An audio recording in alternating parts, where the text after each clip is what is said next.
I'm your host, Grayson Brulte.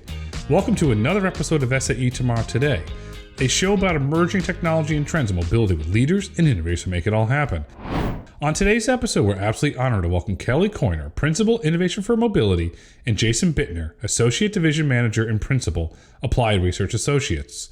On today's episode, we'll discuss the importance of better curb management and why the curb is the unsung hero of mobility. We hope you enjoy this episode. Kelly, Jason, welcome to the podcast. Glad to be here. Thanks. It's great to be here. It's wonderful to have you here. We've had a lot of interesting topics, conversations offline around curbs. And to kick things off, Kelly, why are curbs so important to the future of mobility? Well, I'd like to say that they've been important for a long time. You know, we really sort of don't think about curbs very much. And in reality, they've performed really important roles in our cities for centuries. The first sort of known observation of curbs was in Pompeii, when they were used really for drainage and for sewage collection. If we sort of skip ahead more to the pandemic, we really see why they're so important now, which is that curbs are where people park, they're where they walk. During the pandemic, they were where people had dinner outside. And so they're just really critical not only to mobility, but also to economic development, people being able to get to a business or get to the food that they want to have or the entertainment that they want to have. And then for many of us, they're also important for accessibility. People who use wheelchairs, who are visually impaired, rely on the curb to let them get off the street and into the city. I want to go on the Pompeii thing. When Mount Vesuvius erupted, anything in your research that the impact that curbs had on the lava flow from Mount Vesuvius? No, none. But, it's what's sort of more striking is examples of where people offloaded carcasses into the street. You know, we think of streets as being kind of dirty and messy now, but they were a real train wreck in the last couple of centuries. You know, not only did they have animals and sewage in them, but when horses were there, they were lined with horse manure as well. I mean, I've seen streets similar to that in rural Egypt with dead animals and bodies and sewage and all sorts of things there. So it's not a pretty sight. It's not hygienic, which is streets have to change. Jason, Kelly brought up a really interesting line there that I want to ask you about. She said, we don't think about curbs much. Is that because we just take it for granted? There's a curb there. Okay, yada, yada, yada. Why do you think that is? Yeah, and they're not a real sexy piece of the infrastructure, right? We've been around for a long time. It's not like a highly designed piece. It's not like it's a beautiful bridge or something that's going to look out over a vista, and they're engineering feats, but they're simple engineering feats, right? To manage the separation between the street, the sidewalk, and really the reason that we don't think about them is because they are so ubiquitous. I mean, we're used to being able to step off of a transit bus and move on a sidewalk. We're now accustomed to crossing a street at a curb cut. We now have shared mobility, scooters, e-bikes, other devices that are using those spaces. So we just kind of expect them to be there. And as Kelly mentioned, during the pandemic, a lot of some of the problems emerged when you tried to even cram more uses into the curb space. And that's really what we wanted to talk about a little bit today, is some of those emerging uses of the curb and why they're so important.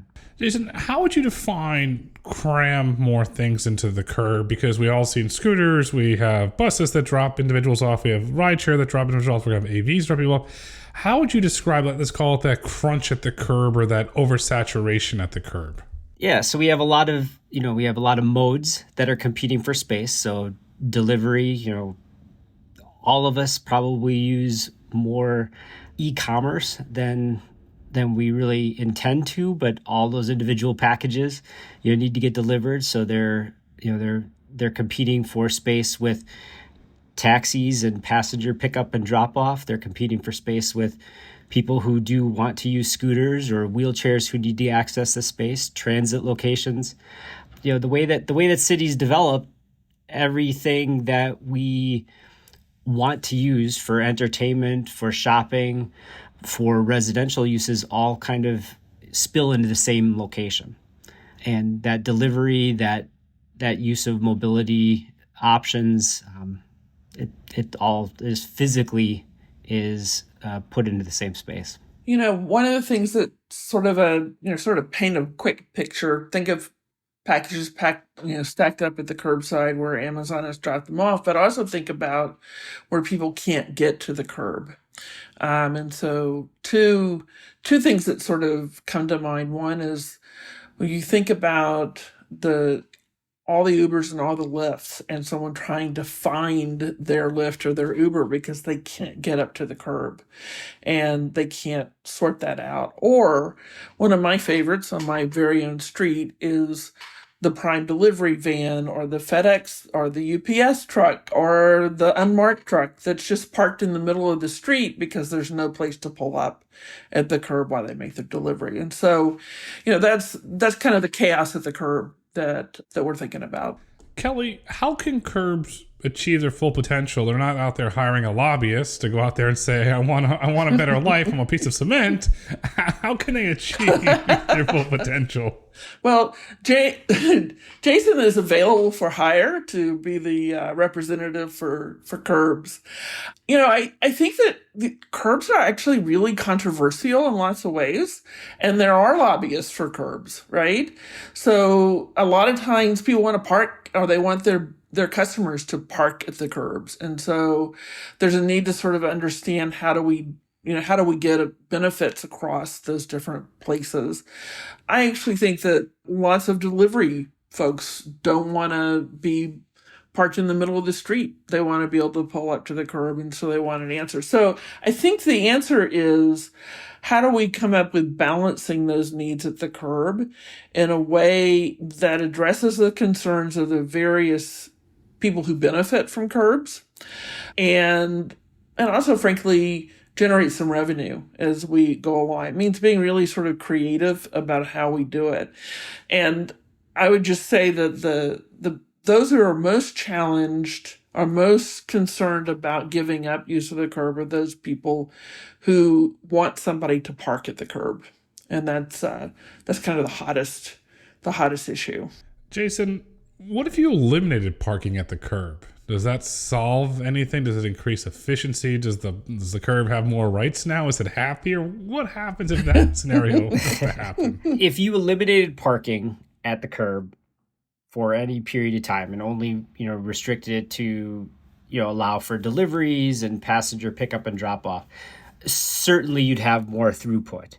But I think, as Kelly just kind of alluded to as well, you have a huge outcry against that because businesses rely on curbside parking, residences rely on curbside parking.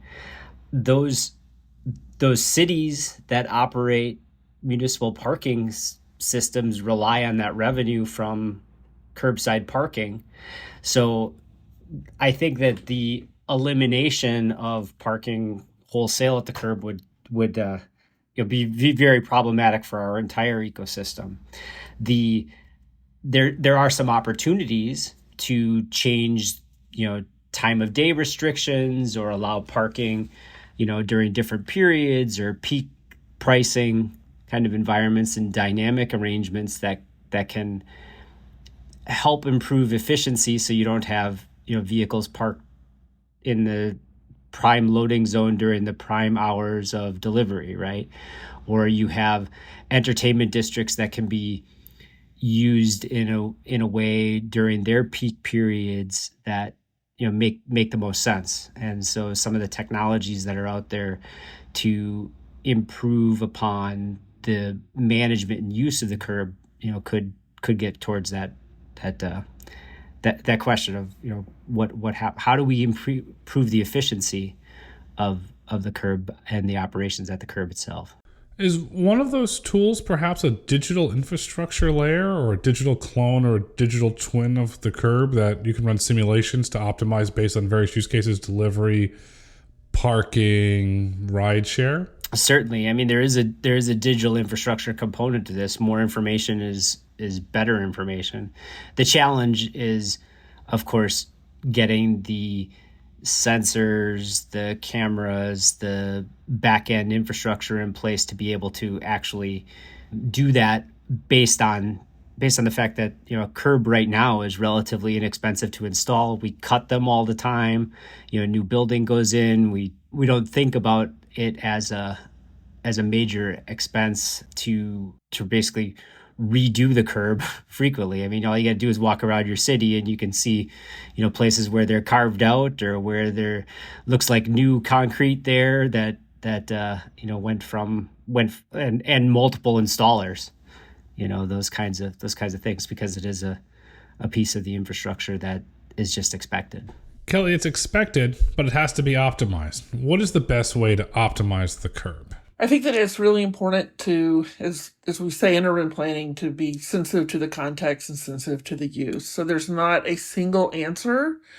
It really depends on where you are. So for example, in Delray Beach in Florida, they need to move traffic along the street side. And so the issue there is not, they don't really want anybody to stop and block traffic. They need to figure out how to optimize it from the standpoint of moving traffic on the street. And this, in other places where you've got much more crowded use, maybe you're in a mixed use area, or you're even in an area where there's been a proliferation of micromobility, more scooters, more bikes, maybe even some sidewalk robots. The ways to optimize it in part are to figure out what the sort of highest use is in that area. So for example, highest use is probably not parking it there and not storing it in that spot. And so coming up with another piece of it.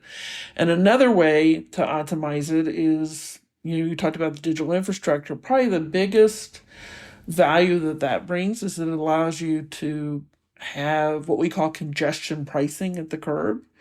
It basically allows for a market-based approach that when there's higher demand, it costs more to stop at the curb. And it also aids in enforcement that people don't park, that they unload and leave. So there's sort of multiple tools. The likelihood that we would use something like a digital twin right now to figure out how to optimize on the curb is pretty low. But as we digitize and automate mobility, that becomes a much more useful tool. Congestion pricing, controversial. Any way to slice it. We saw what happened in New York City with the outrage, and they see it in Paris. Right. I'm not getting into the congestion debate. I don't know enough about the debate. I merely just read the headlines on that one. But I was speaking to international parking executive based out of Scandinavia the other day, and he was telling me about the amount of revenue. This is globally, not just the United States. The amount of revenue that cities around the world generate from parking, in some cases, is number 2, right behind taxes. Congestion pricing aside, how can cities turn the curb into revenue generation for cities so they can maintain the infrastructure? Perhaps put in, as Jason said, put in sensors. How can they generate revenue from the curb? They could generate revenue directly from the curb by putting in higher turnover on the curb so that their pricing is more aligned with that. What happens right now, though, in cities for the most part is that the people who have an interest in optimizing the curb are split off from the people who are in charge of parking. And they're also running structured parking or parking garages, and so they're generating from that. I don't think that congestion pricing or pricing the curb is ever really going to be a new source of revenue to make transportation work better. It's more of a way to manage that asset. And the interesting thing about it is that people always hate it when it happens, and then they figure out that it might work and it might be more convenient. And businesses in particular figure out that there's an economic value to managing the curb better. So, sort of thinking about that in terms of people who are building housing, people who are looking to maximize their retail usage, paying for parking, which is what they essentially have to do in building parking because there's not enough on the curb, is really expensive. So there's a better way to use the curb and a better way to get people to business, then that is the economic driver on optimizing the curb. In other words, and it takes them back and forth. We've sort of seen this with, I think maybe this is a good point to say that the curb is not just that raised thing that you walk over when you pull your car up. The curb, really managing the curb, is managing the sidewalk on one side of it and the street on the other side of it. Jason, when do we get to a point where a city says, you know what, you're going to run these sidewalk bots on here. You're going to pay me a usage fee. Is that going to come at some point a sidewalk bot scale in certain environments, especially environments we're seeing an exodus of traditional tax revenue? Yeah, and we already see that in certain areas where you have a permit to operate, right? There is a fee associated with that. There's liability insurance. There's other elements of it, and that use of the sidewalk, for shared bicycles, for scooter parking, for anything already has some permitting processes built into them typically. Now, it's not across the board. A lot of the outrage and pushback on scooters, and shared bikes that are just left all over the curb or all over the sidewalk.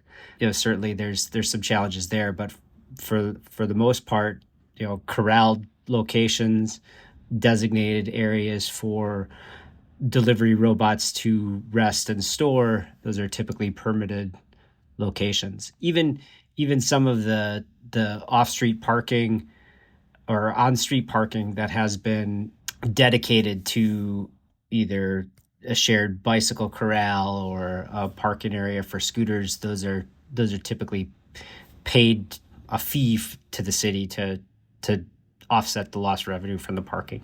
Jason, staying on the permitting aspect, we'll get into autonomy here. Robotaxis. Do you see at a point where the robotaxis have to have a permit to access the curb to drop a passenger off, and that potentially becomes another revenue stream, or where does that fit?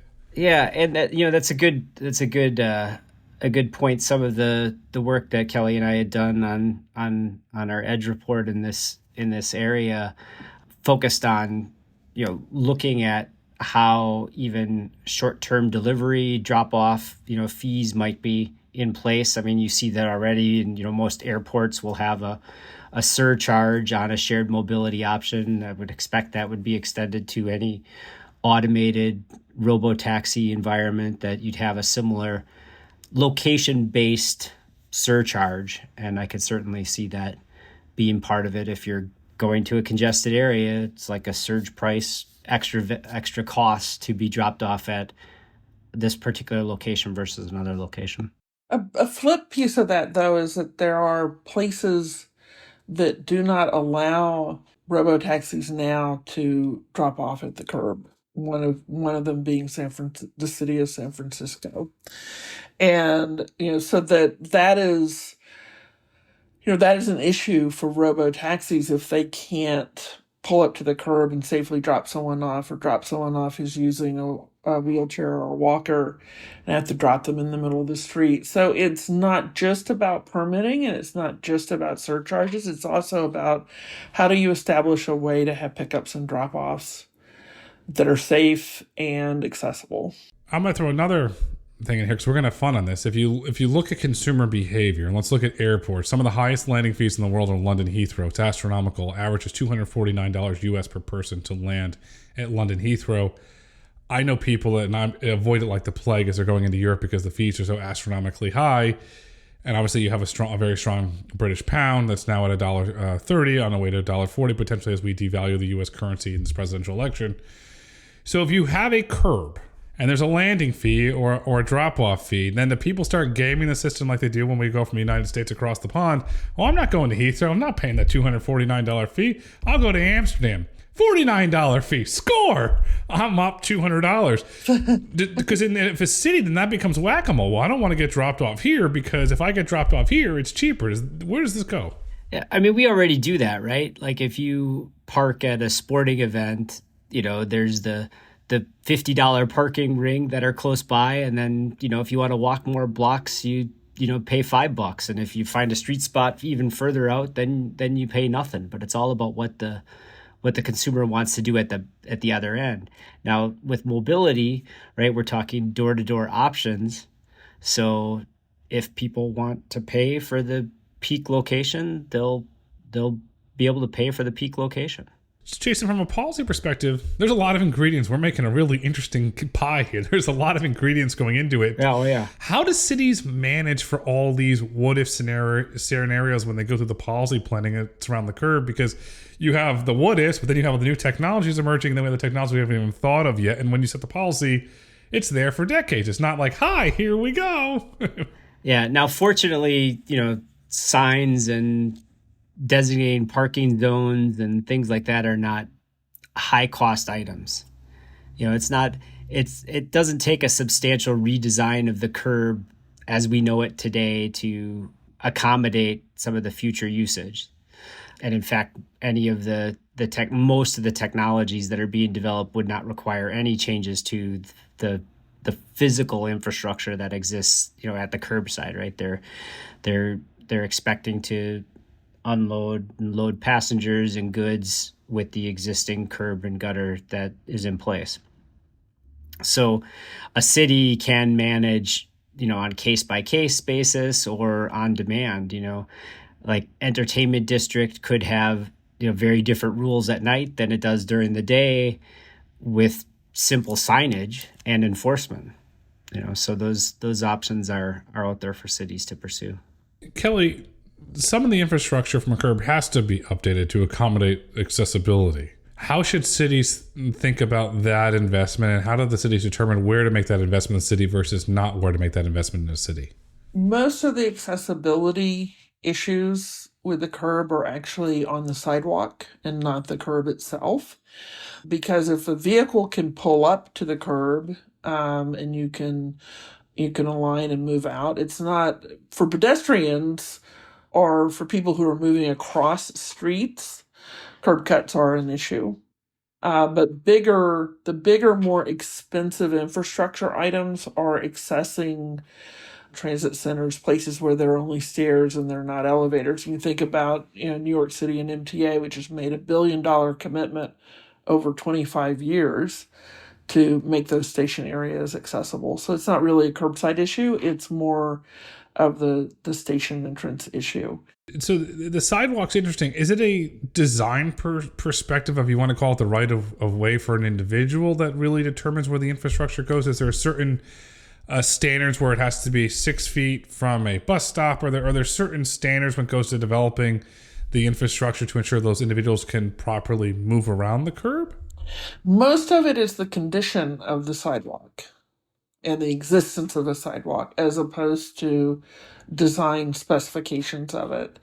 So that your ability to get to a vehicle, whether it's a personal vehicle or it is a bus or a robo-taxi, is there a sidewalk that gets you all the way there, and what condition is it in? And it's often like, roadways where we just put, we've just adopted billions and billions of dollars of assistance to improve the quality of the roadways. It's the same thing with sidewalks.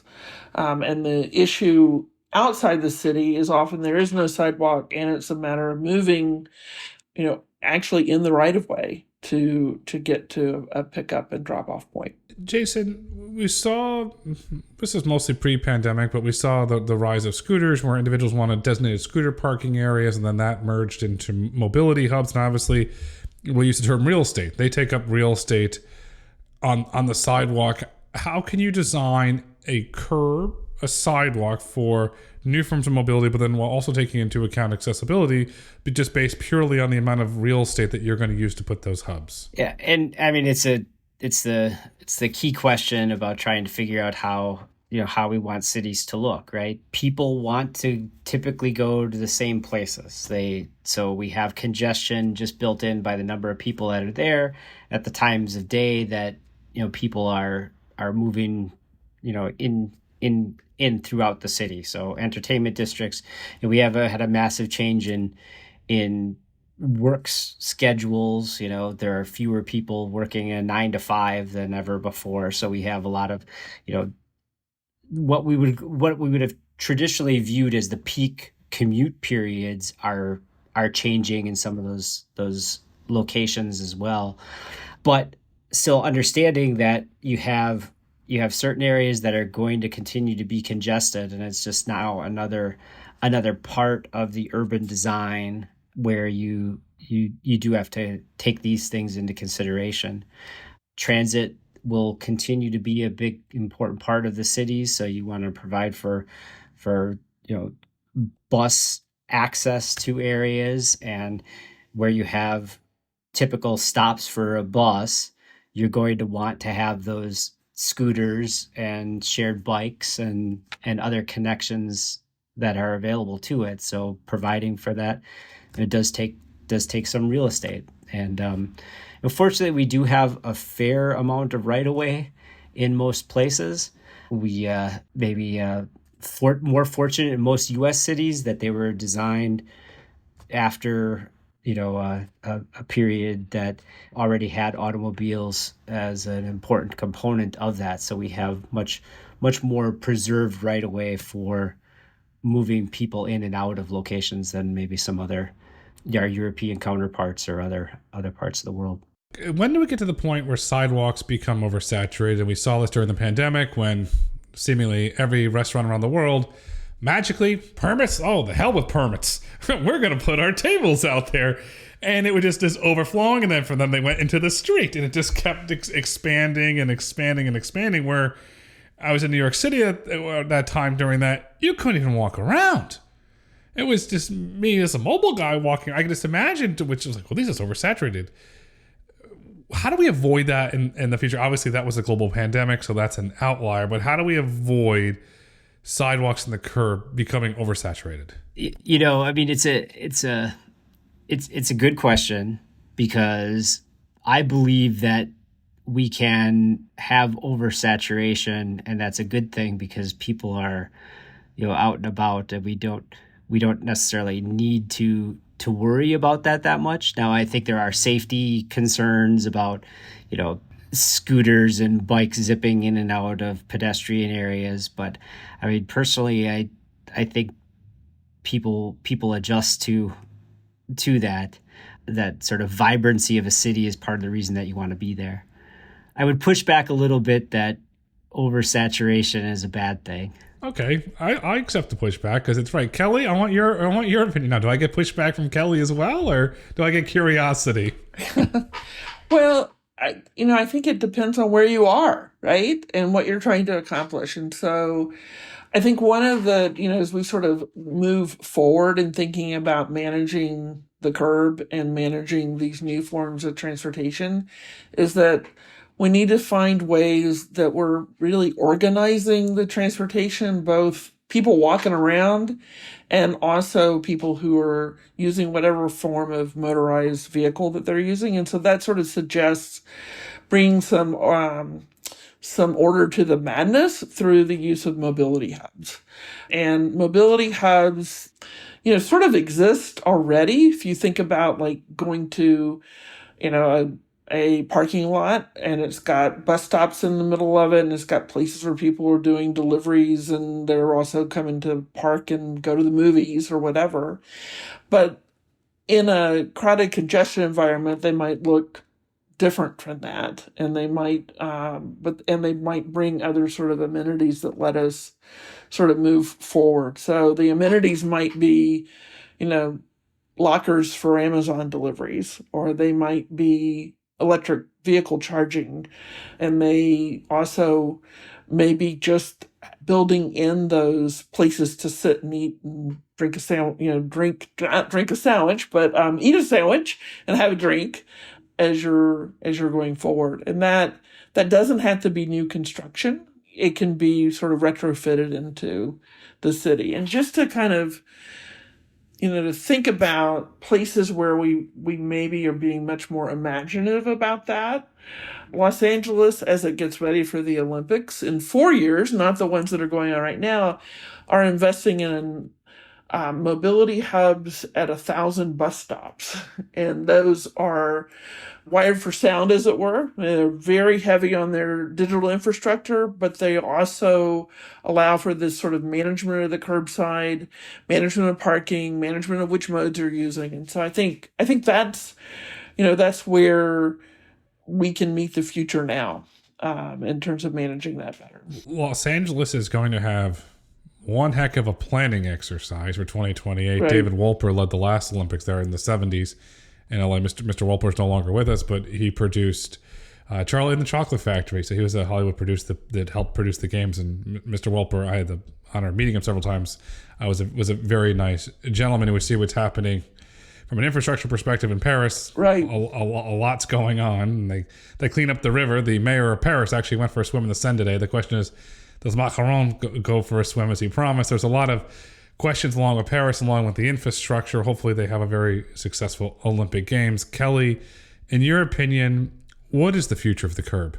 I think the future of the curb is that we convert it into a mobility hub, along with other spaces, and that we move away from it being a place where we store vehicles and we stop vehicles as we go forward, and that we're going to become much more agile in how we use digital infrastructure. Right now, we think about, well, we need to have sensors so we know when someone is parked there or not. Instead of, we basically need a air traffic control system for parking vehicles or stopping vehicles so that you know where to go.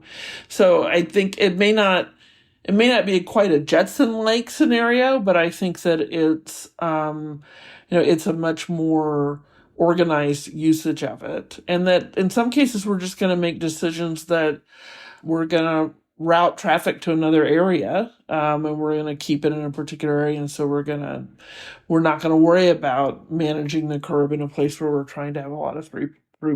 Jason, as a follow-up to Kelly's statement, in your opinion, what does the future of the curb look like? I think the key part of it is that better management of the curb. That's going to be essential for managing all the variety of uses. I think the expectation that everyone will have, from the city owners and officials to the businesses in that area, is that there will be multiple uses allowed. There could be restrictions on time of day or on some other elements. How long you can be in a location, might vary during the day, but I think there'll be more dynamic management of the curbs in the future. A lot of the technology, the monitoring, the use of sensors, the camera-based technologies, parking enforcement via mobile apps and those kinds of things will be a bigger part of the curbside management process. I like that, Jason. Better curb management. We all want things to work. We want it to work better, and I'll give you another one to that. We want it to be efficient. We want it to be better, and we want it to be efficient. Because it's efficient, it can scale. Jason, Kelly, this has been an insightful conversation all about the curb. I learned a lot.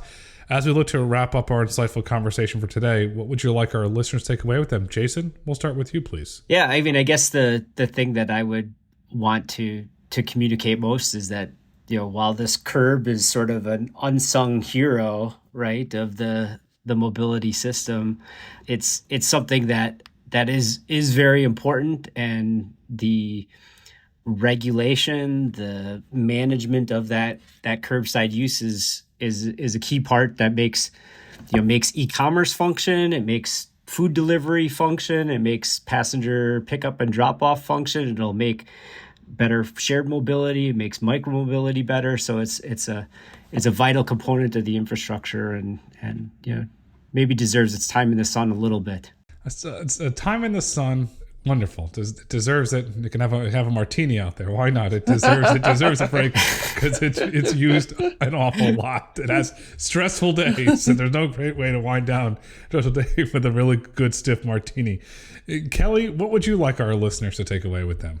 The curbs are fun and they're fantastic, and that we should take, a lot of our really cool thinking where we think about shooting off into space, and instead apply it to the curb, because it really makes or breaks our experience every single day when we move in our environment.